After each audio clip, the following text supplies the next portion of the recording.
This wasn't random. Manipulation you didn't notice. Have you ever made a decision that seemed completely reasonable and only later wondered why it felt slightly wrong? Maybe you agreed to something you didn't really want, or you apologized even though you weren't sure what you did wrong. Maybe you stayed in a situation longer than you meant to. At the time, it all made sense. You had reasons. You explained the decision to yourself, but later, when you replay the moment, something feels strange, because the choice looked like yours. The kind of manipulation people rarely notice. When people imagine manipulation, they picture something obvious like pressure, threats, arguments. But some of the most powerful influence works differently. Instead, the emotional atmosphere around you begins to shift. A certain opinion earns warmth. Another opinion creates tension. A small everyday example. Imagine a conversation with someone close to you. You mention a small boundary, nothing aggressive, just something simple. At first, the other person says they understand, but their tone changes. Maybe they make a subtle comment like, "I just thought you cared more." No argument follows, no clear conflict. Next time the same situation appears, you hesitate, not because you changed your opinion, but because you remember the emotional cost of expressing it. And this is where subtle manipulation often begins. How the brain learns from sequence. The brain is constantly studying sequences. Not just what someone says, but what happens after you say something. For example, you disagree, tension appears. You apologize, warmth returns. You assert a need, distance appears. You comply, connection comes back. None of these moments are dramatic on their own, but the brain notices the pattern, and it starts predicting the emotional consequences of your choices. When adjustment starts happening automatically. Once the pattern becomes familiar, something important changes. You begin adjusting before the reaction even happens. You soften your opinions earlier. You explain yourself faster. You become more careful with certain topics. And the strange part is that it doesn't feel like control.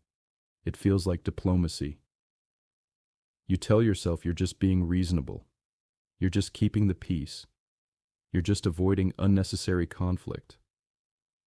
But sometimes those adjustments did not begin as free decisions. They began as adaptations to repeated emotional pressure. The invisible steering wheel. This is why subtle manipulation can guide behavior so effectively.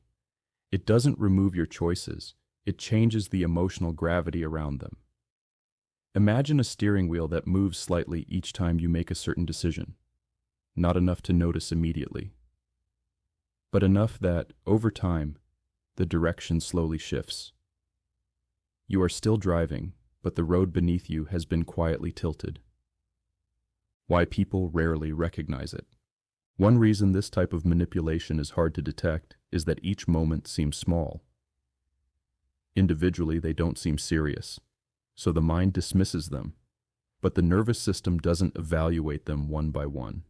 It adds them together, and when enough small signals accumulate, they begin forming expectations. Certain behaviors feel safe, others start feeling risky. And the moment those expectations appear, your decisions begin adapting around them. When the person doesn't look manipulative.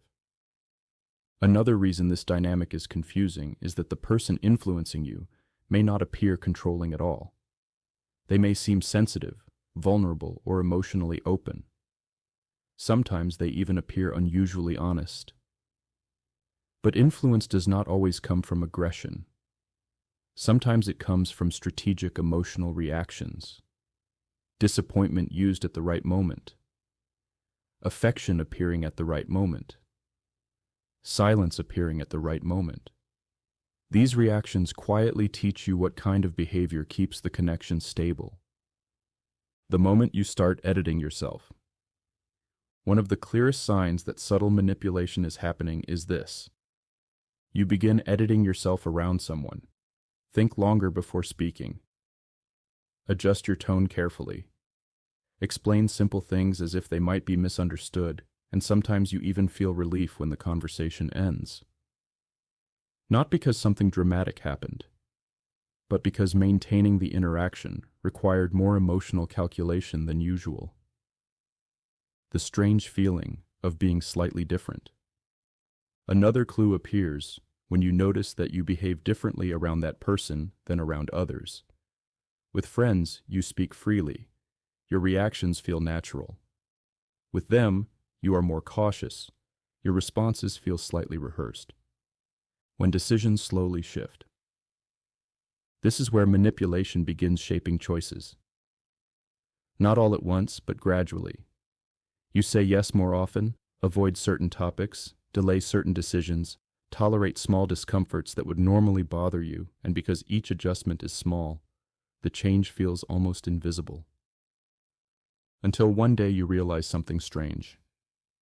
You are making decisions that look like yours, but don't fully feel like yours anymore.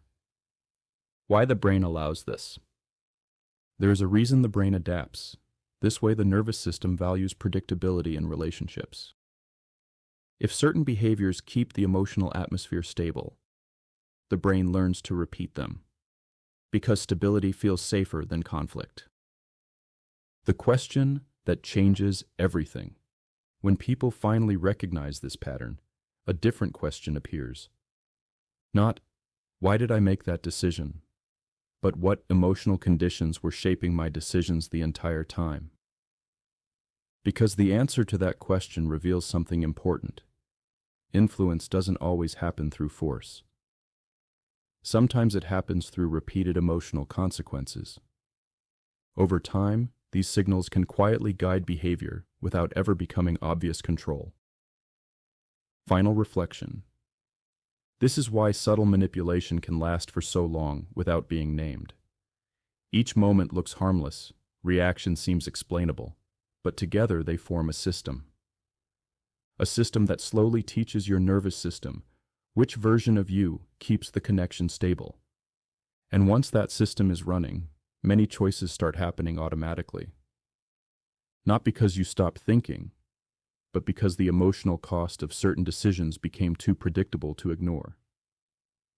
Which is why some people eventually look back at certain periods of their lives with a strange realization. They were still making their own decisions, but something in the environment had been quietly steering them. Just enough that the direction changed, long before they realized it. I'm Oliver, and now you know why this happens. Or at least a part of it.